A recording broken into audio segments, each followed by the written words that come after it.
وَإِذَا سَأَلَكَ عِبَادِي عَنِّي فَإِنِّي قَرِيبٌ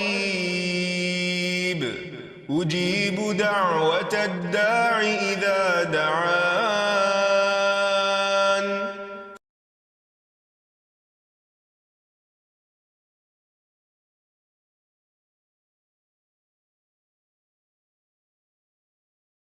نحمده ونصلي على رسوله الكريم اما بعد فاعوذ بالله من الشيطان الرجيم بسم الله الرحمن الرحيم رب اشرح لي صدري ويسر لي امري واحلل عقدة من لساني يفقهوا قولي. السلام علیکم ورحمۃ اللہ وبرکاتہ. ناظرین، پروگرام دعا کیجئے کے ساتھ آپ کی خدمت میں حاضر ہیں. آج ہم انشاءاللہ بیماری سے شفا کی دعائیں آپ کے ساتھ شیئر کریں گے. صحت اور بیماری انسانی زندگی کے ساتھ ساتھ ہیں. انسان کی زندگی کے کوئی بھی 2 دن ایک جیسے نہیں ہوتے. آج اگر انسان خوش ہے تو کل اداس ہوگا. اگر آج وہ اپنے جسم میں قوت محسوس کر رہا ہے تو کل بیمار ہو سکتا ہے.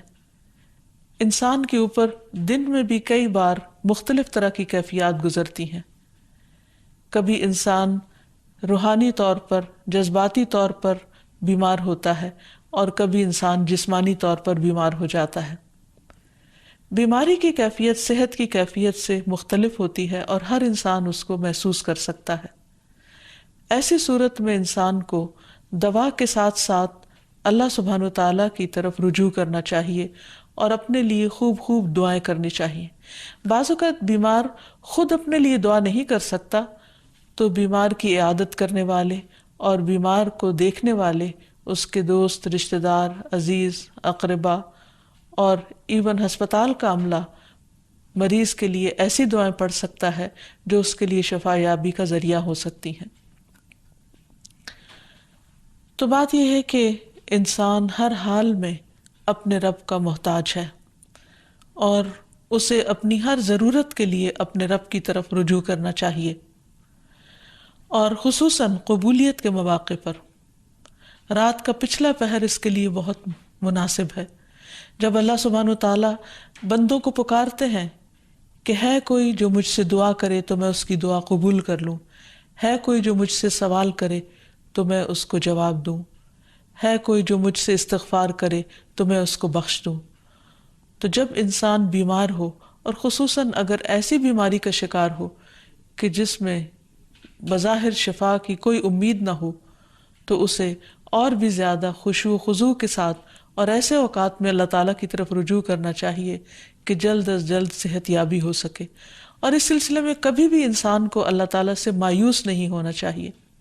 پھر یہ بات یاد رہے کہ جب انسان دعا کرے تو اس سے پہلے اللہ سبحانہ وتعالیٰ کی تعریف کے کلمات کہنا نہ بھولے. تو آئیے آج ہم آپ کو دعا کرنے سے پہلے کچھ نئے کلمات بتائیں گے جو اللہ سبحانہ وتعالیٰ کی حمد و ثنا پر مبنی ہیں.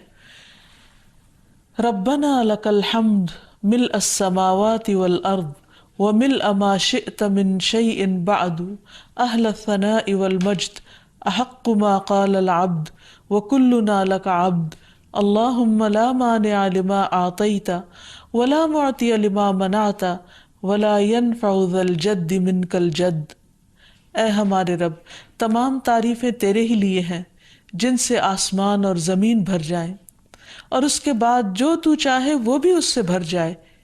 تو ہی تعریف اور بزرگی کے لائق ہے. بندے جو کہتے ہیں تو ان کا سب سے زیادہ حقدار تو ہے، اور ہم سب تیرے بندے ہیں. اے اللہ، جسے تو عطا کرنا چاہے اس سے کوئی روک نہیں سکتا، اور جسے تو نہ دینا چاہے اسے کوئی دے نہیں سکتا، اور کسی مرتبے والے کی بزرگی تیرے سامنے کوئی فائدہ نہیں دے سکتی. یعنی اللہ سبحانہ وتعالیٰ کے علاوہ کوئی بھی اور ایسا نہیں ہو سکتا جو انسان کی مشکل کو آسان کر سکے. تو آئیے اس کے ساتھ ہم دیکھتے ہیں کہ بیماری کے اسباب کیا ہوتے ہیں، بیماریاں کیوں آتی ہیں. سب سے پہلی بات تو یہ کہ بیماری اللہ کے اذن سے آتی ہے. جب تک اللہ سبحانہ وتعالیٰ کا اذن نہ ہو انسان پر کوئی کسی قسم کی مشکل آ نہیں سکتی. قرآن مجید میں آتا ہے ما اصاب من مصیبت الا باذن اللہ، جو بھی مصیبت آتی ہے وہ اللہ کے اذن سے آتی ہے اور وہ تقدیر کا حصہ ہوتی ہے، اور اس میں اللہ سبحانہ وتعالیٰ کی حکمت اور مشیت کار فرما ہوتی ہے۔ اور وہ کیا ہو سکتی ہے؟ مثلاً اللہ تعالیٰ کسی بندے کے ساتھ بھلائی کا ارادہ کرتے ہیں، اس کے گناہ معاف کرنا چاہتے ہیں، اس کو کسی خاص چیز کی سمجھ دینا چاہتے ہیں، تو اسے تکلیف میں مبتلا کر دیتے ہیں، کیونکہ بعض اوقات انسان زندگی میں اتنا مصروف ہوتا ہے اپنے روزانہ کے روٹین کے کاموں میں کہ وہ ٹھہر کر، رک کر، خاموشی کے ساتھ وقفہ لیے بغیر کوئی ایسی بات سوچتا نہیں کہ جو اسے سوچنی چاہیے، جو اللہ تعالیٰ چاہتے ہیں کہ وہ سوچے۔ تو جب انسان بیمار ہو جاتا ہے تو ایک اور کنڈیشن میں آ جاتا ہے، وہ آرام کی کیفیت میں آ جاتا ہے۔ ایسی صورت میں انسان کو وہ باتیں بھی سوچنے کا موقع مل جاتا ہے جو عام طور پر وہ نہیں سوچتا۔ پھر اسی طرح ہمیں ہمارا دین یہ بھی بتاتا ہے کہ بعض اوقات انسان پر بیماری یا کوئی بھی تکلیف اس کے اپنے ہاتھوں کی کمائی سے آتی ہے، یعنی اس کا اپنا کوئی گناہ یا قصور ہوتا ہے جس کی بنا پر اسے وہ تکلیف پہنچتی ہے۔ قرآن مجید میں آتا ہے وَمَا أَصَابَكُم مِّن مُّصِيبَةٍ فَبِمَا كَسَبَتْ أَيْدِيكُمْ وَيَعْفُو عَن كَثِيرٍ، اور تمہیں جو بھی مصیبت پہنچی تو وہ اس وجہ سے ہے جو تمہارے ہاتھوں نے کمایا، اور وہ بہت سی چیزوں سے درگزر کر جاتا ہے۔ اسی طرح بعض اوقات انسان کی بیماریاں اس کے کسی گناہ کا نتیجہ ہوتی ہیں۔ عمر رضی اللہ عنہ نے جب عباس رضی اللہ عنہ سے بارش کی دعا کرنے کے لیے کہا تو انہوں نے کہا اے اللہ، بے شک مصیبتیں گناہوں کی وجہ سے ہی نازل ہوتی ہیں اور انہیں صرف توبہ ہٹا سکتی ہے۔ پھر اسی طرح ایک اور روایت میں آتا ہے رسول اللہ صلی اللہ علیہ وسلم نے فرمایا جب بھی کسی رگ یا آنکھ کو نقصان پہنچتا ہے تو وہ کسی نہ کسی گناہ کی وجہ سے ہوتا ہے، لیکن جو تکالیف اللہ تعالیٰ ویسے ہی ٹالتا رہتا ہے وہ کہیں زیادہ ہو جاتی ہیں۔ پھر اسی طرح بعض بیماریاں انسانوں کے اعلانیہ گناہوں کی وجہ سے بھی ہوتی ہیں، جیسا کہ ایک حدیث میں آتا ہے جب کسی قوم میں بدکاری عام ہو جاتی ہے اور وہ اعلانیہ اس کا ارتکاب کرتے ہیں تو ان میں طاعون اور ایسی مختلف بیماریاں پھیل جاتی ہیں جو کہ ان سے پہلے گزرے ہوئے لوگوں میں نہ تھی۔ ابو امامہ باہلی سے روایت ہے کہ نبی صلی اللہ علیہ وسلم نے فرمایا جس بندے کو بھی بیماری سے پچھاڑ دیا گیا ہو تو اللہ تعالیٰ اسے جب بیماری سے اٹھاتا ہے تو وہ پاک ہوتا ہے۔ تو یہ ایک حقیقت ہے کہ انسان کے گناہ اس کے لیے مشکلات کا سبب بنتے ہیں۔ امام ابن القیم الجوزیہ لکھتے ہیں، ان کی ایک مشہور کتاب ہے الداء والدواء، بیماریاں اور علاج، اس میں وہ کہتے ہیں کہ کوئی بھی گناہ ایسا نہیں کہ جس کے اثرات نہ ہوں۔ انسان سے چھوٹی یا بڑی جو بھی کوئی غلطی صادر ہوتی ہے اس کے نتیجے میں کچھ نہ کچھ اثرات اس کی زندگی پر ضرور پڑتے ہیں۔ ہاں اگر اللہ تعالیٰ معاف کر دے تو وہ اور بات ہے، ورنہ ہر گناہ کی ایک تاثیر ہوتی ہے، اور ان تاثیرات میں سے ایک چیز یہ ہے کہ انسان مختلف قسم کی بیماریوں میں مبتلا ہو جاتا ہے۔ اسی لیے ہم دیکھتے ہیں کہ جب انسان بیماری میں مبتلا ہوتا ہے تو اللہ تعالیٰ اس بیماری کو اس کے گناہوں کا کفارہ بنا دیتے ہیں۔ جیسے حدیث میں آتا ہے کہ جس مسلمان کو کانٹا چبھے یا اس سے زیادہ کوئی تکلیف پہنچتی ہے تو اللہ تعالیٰ اس کے ذریعے اس کے گناہوں کو اس طرح دور کر دیتا ہے جس طرح درخت سے اس کے پتے جھڑتے ہیں۔ تو اس سے ہمیں یہ پتہ چلتا ہے کہ بیماریوں کے آنے کے مختلف اسباب ہوتے ہیں۔ بیماری بہرحال جس بھی وجہ سے آئے، لیکن اصل چیز دیکھنے کی یہ ہے کہ مومن کا رویہ کیا ہے۔ مومن کو اگر کوئی کانٹا بھی چبھتا ہے تو وہ اس پر صبر کرتا ہے۔ اس لیے بیماری یا تکلیف کے آنے پر انسان کو اللہ سے راضی رہنا چاہیے، شکوہ نہیں کرنا چاہیے، کیونکہ جو اللہ سے راضی ہو جاتا ہے کسی آزمائش پر، اللہ تعالیٰ بھی اس سے راضی ہو جاتا ہے۔ پھر اسی طرح اللہ تعالیٰ کا شکر ادا کرنا چاہیے، کیونکہ بیماری اس سے زیادہ شدید بھی ہو سکتی تھی۔ لہٰذا انسان کو اللہ تعالیٰ جس حال میں رکھے انسان اس پر شکر گزار رہے۔ پھر یہ کہ انسان کسی بھی بیماری میں کسی بھی قسم کی ہو اور زندگی کے کسی بھی حصے میں ہو، اس میں مایوس نہ ہو، پر امید رہے کہ بیماری دور ہو جائے گی۔ پھر اسی طرح اگر بیماری طول پکڑ جائے تو انسان کو گھبرانا نہیں چاہیے، کیونکہ ہر گزرنے والا لمحہ انسان کے درجات میں اضافے کا سبب بنتا ہے اور اس کے گناہ مسلسل جھڑتے چلے جاتے ہیں حتیٰ کہ انسان بالکل پاک صاف ہو جاتا ہے۔ پھر اسی طرح انسان کو بیماری کی حالت میں دوسروں سے شکوے شکایات نہیں کرنی چاہیے، کیونکہ بیماری اللہ کے اذن سے آتی ہے، اور جب انسان ہر ایک کے آگے رونے لگتا ہے تو گویا وہ اللہ تعالیٰ کا شکوہ کر رہا ہوتا ہے، جو چیز اللہ تعالیٰ کو پسند نہیں۔ پھر اسی طرح منہ سے برے الفاظ نہیں نکالنے چاہیے، بیماریوں کو کوسنا نہیں چاہیے، اور پھر ایسے الفاظ نہیں ادا کرنے چاہیے کہ مجھے لگتا ہے کہ اس بیماری میں میری زندگی چلی جائے گی، یا یہ کہ کسی مریض کی عیادت کے لیے جا کر اس کو اس قسم کی بات نہیں کرنی چاہیے، خواہ کتنی ہی خطرناک بیماری کیوں نہ ہو، ہمیشہ اسے امید دلانے چاہیے، کیونکہ مایوسی کے الفاظ اور برے بھلے اور منفی قسم کی باتیں اللہ تعالیٰ کو پسند نہیں، اور انسان ویسے بھی جیسے سوچتا ہے پھر اس کے ایکشن اس کے مطابق ہونے لگتے ہیں۔ اب یہ ہے کہ انسان بیماری میں دوا ضرور کرے، کیونکہ حدیث میں آتا ہے کہ اللہ تعالیٰ نے کوئی بیماری ایسی نہیں اتاری جس کے لیے دوا نہ اتاری ہو۔ ہاں، جسے معلوم ہو اسے معلوم ہوتا ہے، اور جسے نہیں معلوم ہوتا اسے نہیں معلوم ہوتا۔ بعض اوقات اللہ تعالیٰ ڈاکٹر کے دل میں ڈال دیتا ہے اور اس کا علاج اس کو سمجھ میں آ جاتا ہے، اور بعض اوقات وہ بیماری لا علاج ہوتی ہے، حالانکہ اس کا علاج موجود ہوتا ہے مگر کسی کو بھی علاج سمجھ میں نہیں آتا۔ بہرحال نوعیت کچھ بھی ہو تو علاج ضرور کراتے رہنا چاہیے، اور کبھی مایوس نہیں ہونا چاہیے کہ اس بیماری کا علاج ہو نہیں سکتا، نہیں، ایک کے بعد ایک کوشش انسان کرتا رہے، اور جب اللہ کا اذن ہوگا بیماری دور ہو جائے گی۔ اور اس کے ساتھ ساتھ انسان یہ بھی یقین رکھے کہ شفا اللہ کے ہاتھ میں ہے، کسی ڈاکٹر کے ہاتھ میں نہیں،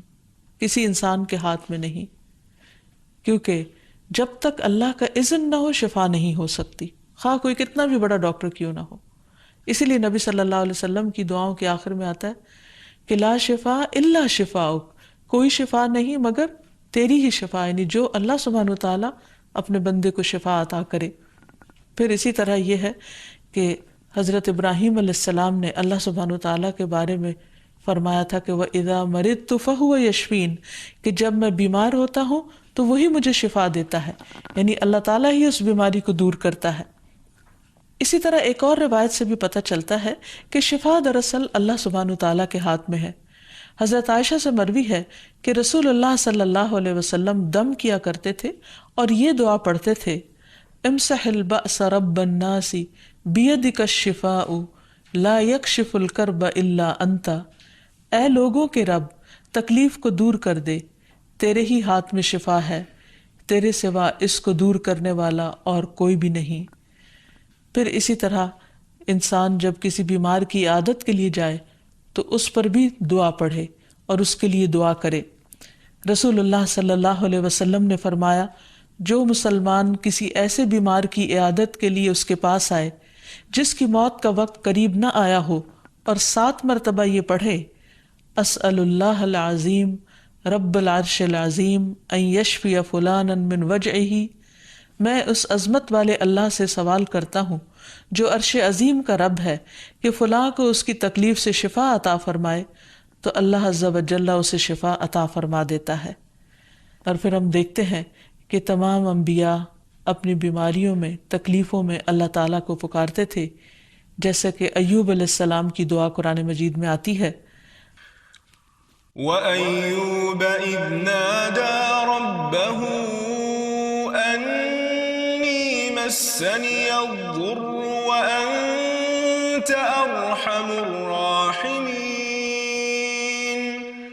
فَاسْتَجَبْنَا لَهُ فَكَشَفْنَا مَا بِهِ مِنْ ضُرٍّ وَآتَيْنَاهُ أَهْلَهُ وَمِثْلَهُمْ مَعَهُمْ رَحْمَةً مِنْ عِنْدِنَا وَذِكْرَى لِلْعَابِدِينَ۔ اور ایوب جب اس نے اپنے رب کو پکارا کہ بے شک مجھے تکلیف پہنچی ہے اور تو رحم کرنے والوں میں سب سے زیادہ رحم کرنے والا ہے، تو ہم نے اس کی دعا قبول کر لی، پس اسے جو بھی تکلیف تھی اسے دور کر دیا اور اسے اس کے گھر والے اور ان کے ساتھ ان کی مثل اور عطا کر دیے اپنے پاس سے رحمت کے لیے اور ان لوگوں کی یاد دہانی کے لیے جو عبادت کرنے والے ہیں۔ اسی طرح رسول اللہ صلی اللہ علیہ وسلم نے ایک اور موقع پر ایک صحابی عثمان بن ابی عاص الثقفی کو ایک دعا سکھائی۔ جب وہ نبی صلی اللہ علیہ وسلم کے پاس حاضر ہوئے، وہ کہتے ہیں مجھے اتنی تکلیف تھی کہ قریب تھا کہ وہ مجھے ہلاک کر دیتی، تو نبی صلی اللہ علیہ وسلم نے مجھے فرمایا اس درد کی جگہ پر اپنا دایاں ہاتھ رکھو اور 7 مرتبہ کہو بسم اللہ اعوذ بعزت اللہ وقدرتہ من شر ما اجد واحاذر۔ اللہ کے نام کے ساتھ میں پناہ مانگتا ہوں اللہ کی عزت کی اور اس کی قدرت کی اس شر سے جو میں محسوس کرتا ہوں، یعنی اس تکلیف سے بچنے کے لیے جو مجھے محسوس ہو رہی ہے اور جس سے میں خوف محسوس کرتا ہوں۔ عثمان کہتے ہیں کہ جب میں نے یہ پڑھا تو اللہ سبحانہ وتعالیٰ نے مجھے شفا عطا کر دی۔ پھر اسی طرح ہر بیماری سے شفا کی دعا نبی صلی اللہ علیہ وسلم نے سکھائی۔ عبداللہ بن عباس سے مروی ہے کہ نبی اکرم صلی اللہ علیہ وسلم نے فرمایا جب کوئی شخص کسی ایسے مریض کی عیادت کرے جس کی موت کا وقت ابھی قریب نہ آیا ہو اور اس کے پاس 7 مرتبہ یہ دعا پڑھے اسأل اللہ العظیم رب العرش العظیم ان یشفیک، میں عظمت والے اللہ جو عرش عظیم کا رب ہے اس سے دعا کرتا ہوں کہ وہ تمہیں شفا عطا کرے، تو اللہ تعالیٰ اسے اس مرض سے شفا عطا کر دے گا۔ پھر اسی طرح نبی صلی اللہ علیہ وسلم اگر کسی کو کوئی پھوڑا بنسی ہوتی تو اپنے لعاب دہن کے ساتھ زمین کی مٹی تھوڑی سی لے کر اس درد تکلیف والی جگہ پر لگاتے تو اس سے بھی شفا ہوتی۔ حضرت عائشہ کہتی ہیں کہ جب کسی انسان کے عضو میں کوئی تکلیف ہوتی، پھوڑا یا زخم ہوتا، تو نبی صلی اللہ علیہ وسلم اپنی انگلی اس طرح رکھتے، اور سفیان جو راوی ہیں انہوں نے اپنی شہادت کی انگلی زمین پر رکھی، پھر اسے اٹھا کر فرمایا بسم اللہ تربت اردنا بریقت بعدنا لیشفى به سقیمنا باذن ربنا، اللہ کے نام کے ساتھ ہماری زمین کی مٹی ہمارے رب کے حکم سے ہم میں سے بعض کے تھوک کے ساتھ ہمارے بیمار کو شفا دی جائے۔ یعنی لعاب دہن کا اپنا ایک اثر ہوتا ہے، اور لعاب دہن جو ہے ایک طرح سے دوا کا کام کرتا ہے، اور اللہ کا نام لے کر جب لعاب دہن لگایا جائے تو شفا ہوتی ہے۔ جیسے کہ ایک اور موقع پر نبی صلی اللہ علیہ وسلم نے ایک جلے ہوئے مریض کے اوپر یہی دعا پڑھ کر لعاب دہن لگایا تو اللہ تعالیٰ نے اس مریض کو شفا یاب کر دیا، اور وہ دعا تھی اذہب البأس رب الناس واشف انت الشافی لا شفاء الا شفاؤک شفاء لا یغادر سقما۔ پھر اسی طرح ایک موقع پر ایک قبیلے کے سردار کو جب بچھو نے کاٹ لیا اور اس کے جسم میں زہر پھیل گیا تو ایک صحابی نے سورۃ الفاتحہ پڑھ کر اس پر دم کیا تو اس سے اس کو شفا ہو گئی، اور یہ بات جب نبی صلی اللہ علیہ وسلم کو بتائی گئی تو آپ اس پر خوش ہوئے۔ اور سورۃ فاتحہ سب لوگوں کو آتی ہے، اسی لیے اس کا نام سورۃ الشفا بھی ہے، کیونکہ یہ بیماری میں بطور علاج پڑھی جاتی ہے مریض پر، مریض خود بھی پڑھ سکتا ہے اور اس کے اٹینڈنٹس بھی اس پر پڑھ سکتے ہیں۔ حضرت علی رضی اللہ تعالیٰ عنہ کہتے ہیں کہ نبی صلی اللہ علیہ وسلم کو بچھو نے ڈس لیا اور آپ نماز پڑھ رہے تھے۔ جب آپ نماز سے فارغ ہوئے تو آپ نے فرمایا اللہ تعالیٰ بچھو پر لعنت کرے، یہ نہ نمازی کو چھوڑتا ہے نہ کسی اور کو۔ پھر آپ نے پانی اور نمک منگوایا، آپ اس پر ملتے جا رہے تھے اور یہ صورتیں پڑھ رہے تھے قل یا ایھا الکافرون وقل اعوذ برب الفلق اور قل اعوذ برب الناس، تو یہ بھی ایسے مواقع پر پڑھی جا سکتی ہیں۔ پھر اسی طرح یہ ہے کہ اگر کسی بھی دوا یا دعا سے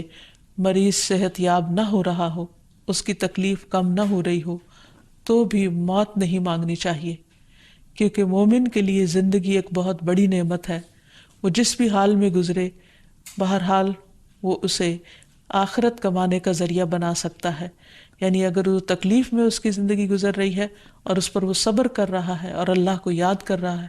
تو اس کے بے پناہ درجات بلند ہونے کا ذریعہ ہے۔ یعنی یہ بیماری اس کے لیے بلندی درجات کا ذریعہ بن جاتی ہے،